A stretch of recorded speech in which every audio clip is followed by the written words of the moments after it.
ଯେବେ ଜୀବନରେ ସବୁ ରାସ୍ତା ବନ୍ଦ ହୋଇଯାଏ, ଯଦି ବିତି ଯାଇଥିବା ସମୟ ଆପଣଙ୍କୁ ହଇରାଣ କରୁଛି, ତ ଏଇ ସେ ସମୟ ତାକୁ ଭୁଲିଯିବା ପାଇଁ ଏକା ରହିବାର ଆନନ୍ଦ ନେବା ଶିଖିଯାଅ। କାହିଁକି ନା କେହି ବି ସର୍ବଦା ଆପଣଙ୍କ ସାଥିରେ ରହିବେ ନାହିଁ।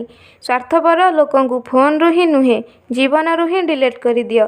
ପଛେ ଘର ଭିତରେ ମନ ଭରିକି କାନ୍ଦିଦିଅ, କିନ୍ତୁ ବାହାରକୁ ସର୍ବଦା ହସିକି ବାହାର। ଆଜିର ଯୁଗରେ ନିଜକୁ ଟିକେ ସମ୍ଭାଳିକି ଚାଲ। କାହିଁକି ନା ଜାଗା ଜାଗାରେ ଲୋକଙ୍କ ଚିନ୍ତାଧାରା ନୀଚ ହୋଇଯାଇଛି।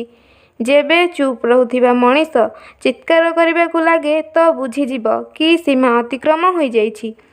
ସମୟ ଆଉ ନିଶ୍ୱାସ ଟଙ୍କାଠାରୁ ବି ବହୁତ ମୂଲ୍ୟବାନ ହୋଇଥାଏ। ଏଇ ଦୁନିଆରେ କାହାର ସାହାଯ୍ୟ କରିବା ପାଇଁ ଧନର ନୁହେଁ, ବରଂ ଭଲ ମନର ଆବଶ୍ୟକତା ହୋଇଥାଏ। ଆଜିକାଲି ଲୋକ ପୂରା ବିଶ୍ୱାସକୁ ଜିତି ପୁଣି ତାକୁ ଭାଙ୍ଗି ଦିଅନ୍ତି।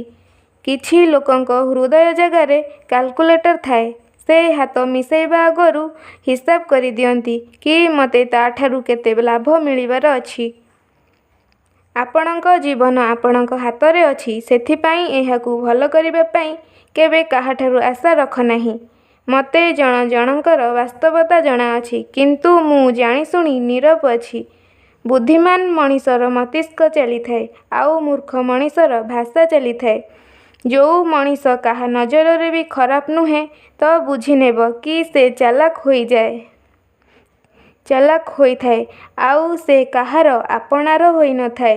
ଆପଣଙ୍କ ସବୁଠୁ ବଡ଼ ଧନ ଆପଣଙ୍କ ସମୟ ହୋଇଥାଏ। ସେଥିପାଇଁ ଯାହାକୁ ବି ଦେଉଛ, ବୁଝି ବିଚାରିକି ଦେବ।